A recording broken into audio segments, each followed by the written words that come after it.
normally people would attack near a fortified base or near a harbor, and you would land away on an unfortified beach and mass yourself there and then go attack coastal fortifications or try and storm a harbor and take a harbor so that you could bring in men and supplies. We studied amphibious training and doctrine, and we decided that we wanted to be able to land more directly onto the beaches to avoid enemy interference. And starting with Gallipoli in World War I, they saw that you could land on unimproved beaches, and they had very primitive landing craft. But the biggest change in World War II, the size of the armies had grown so large that there were no areas that were undefended. So while the idea of landing at a port like Dieppe, that disaster showed that ports were too heavily defended to try and capture. You would have to land on a beach, an unimproved beach, but even an unimproved beach was defended.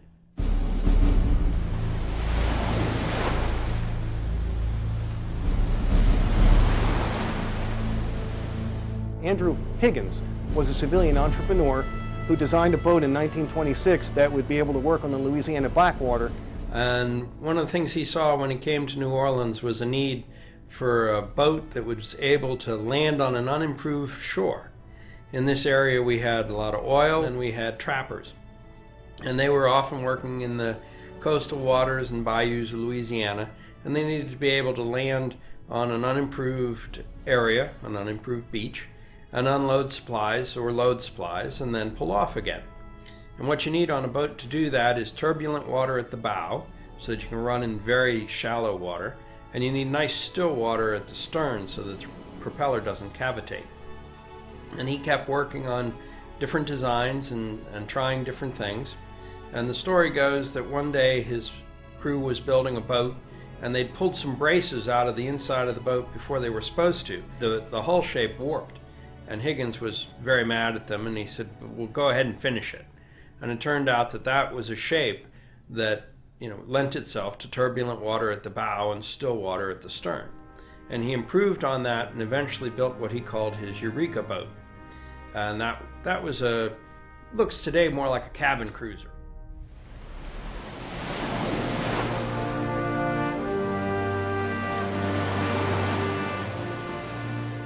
Most of the most successful businessmen in the 1940s promoted themselves. If you sat quietly in your factory and waited for business to come to you, you didn't have any business and you went bankrupt.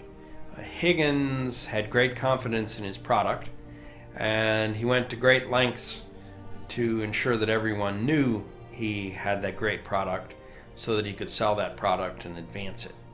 And so he had this boat, and when he heard that the Navy was working on plans for landing craft, before this, Marines were still going ashore in longboats, and that just wasn't going to work. Everybody knew that was a bad idea, and so there were trials to come up with a new design. Higgins went with his boat, and the Navy thought, "Oh, what do you know about boats?"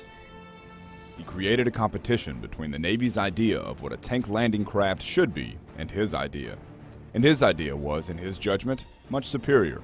So he recommended to the Navy Bureau of Ships that they have a competitive test just south of Norfolk, and it was a rough day. I was in a boat alongside the two that were tested, watching. They got the boats and they came out of Norfolk Harbor. It was a rough day, real rough, and turned south. And when they turned south, they got in the seaway. And the Navy boat almost upset.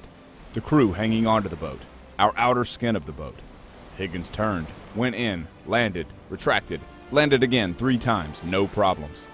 They changed the contract for 1,200 boats and gave it to Higgins, then and there.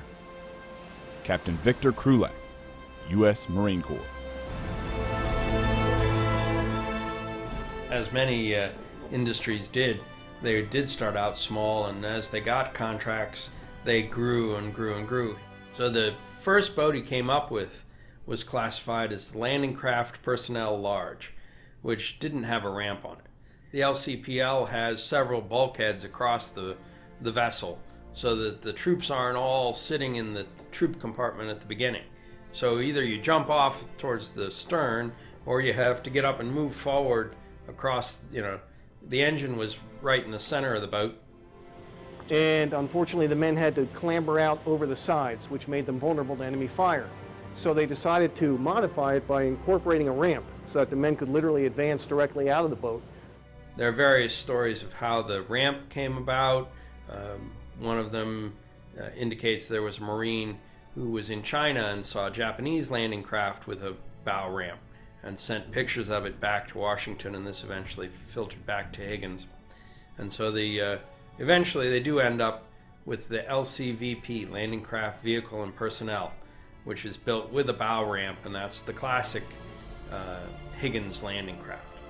They were used all over the world. They were used in Africa. They were used in Europe.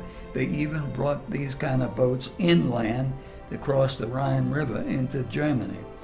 We use the LCVPs for a variety of missions, and one of them was logistics. We were able to use them from ship to ship, from ship to shore. We transported supplies, ammunition, food, medicine, fuel, casualties. We evacuated prisoners, civilians. We helped them with humanitarian assistance.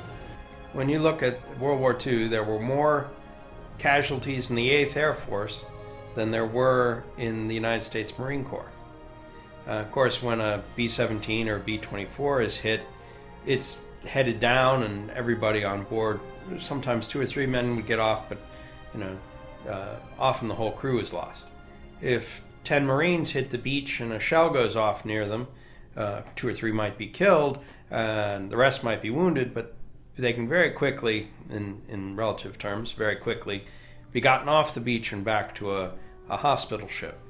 LCVPs were actually fitted with a rack that was, it was 2x4s that fit in slots so that you could double deck the stretchers when they were bringing people off the beach.